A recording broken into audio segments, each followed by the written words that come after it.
Assalamualaikum warahmatullahi wabarakatuh. Perkenalkan, nama saya Dian Yoga Dwi Utama.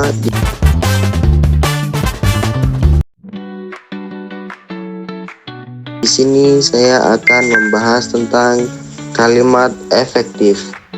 Kalimat efektif adalah kalimat yang disusun dengan padat, jelas, dan lengkap agar mudah dipahami.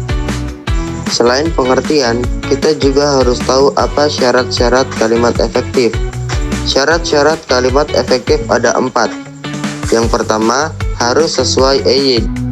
Sebuah kalimat efektif haruslah menggunakan ejaan maupun tanda baca yang tepat, agar lawan bicara kita mudah memahami apa yang kita bicarakan atau apa yang kita tulis. Yang kedua, sistematis. Sebuah kalimat paling sederhana adalah memiliki susunan subjek dan predikat, kemudian ditambahkan dengan objek dan pelengkap hingga keterangan. Sebisa mungkin guna mengefektifkan kalimat, buatlah kalimat yang urutannya tidak memusingkan.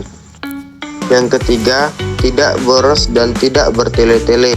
Jangan sampai kalimat yang kalian buat terlalu banyak menghambur-hamburkan kata dan terkesan bertele-tele, supaya orang mudah mengerti apa yang sedang kau ucapkan.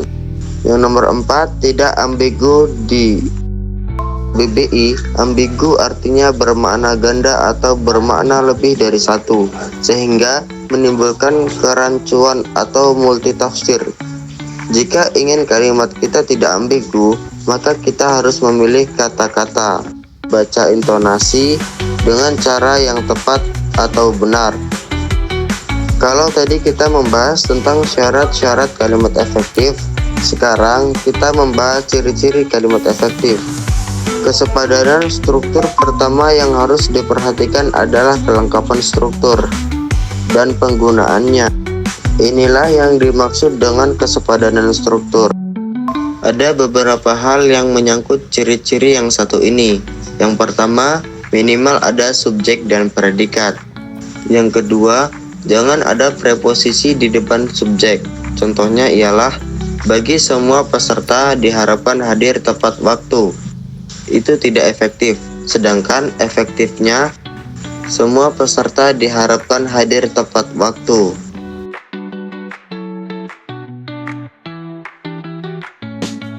Lanjut nomor 3, yaitu hati-hati menggunakan konjungsi di depan predikat. Contohnya ialah, dia yang pergi meninggalkan saya. Contoh yang barusan kita lihat adalah salah, karena di dalam contoh tersebut ada kata yang ini adalah konjungsi.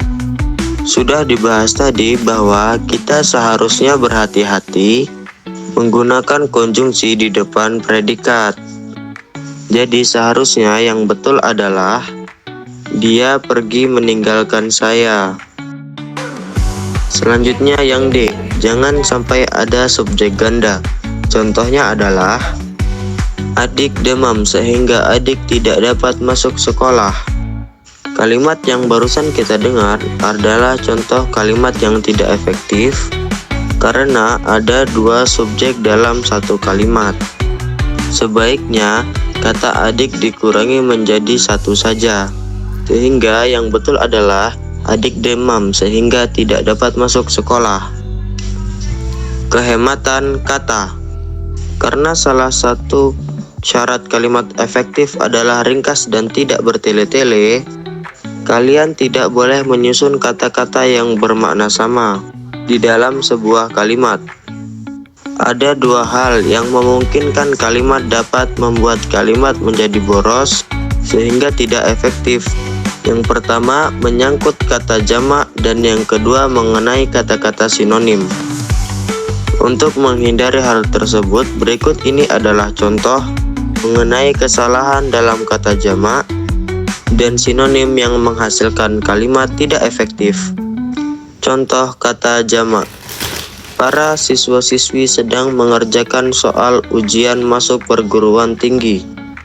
Contoh kalimat yang barusan kita dengar merupakan contoh kalimat yang tidak efektif.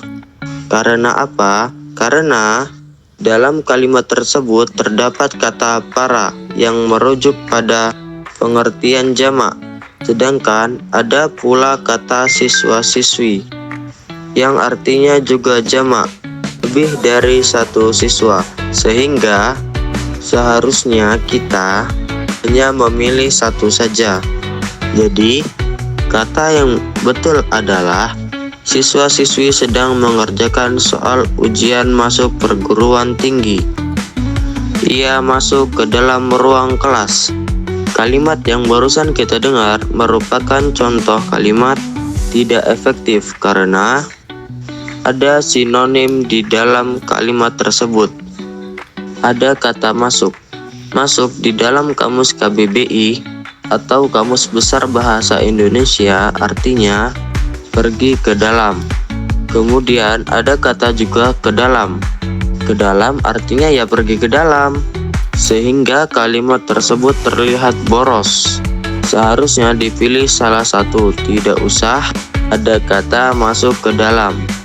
Jadi yang betul adalah ia masuk ruang kelas. Ciri yang ketiga adalah kesejajaran bentuk. Ciri-ciri yang satu ini menyangkut soal imbuhan dalam kata-kata yang ada di kalimat, sesuai kedudukannya pada kalimat itu. Pada intinya, kalimat efektif haruslah berimbuhan paralel dan konsisten. Jika pada sebuah fungsi digunakan imbuhan me, selanjutnya imbuhan yang sama digunakan pada fungsi yang sama.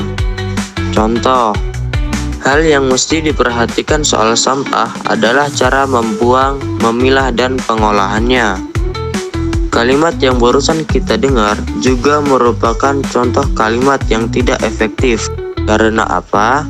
Pada kalimat tersebut ada kata membuang, memilah, dan pengolahannya. Kalimat tersebut menggunakan imbuhan me.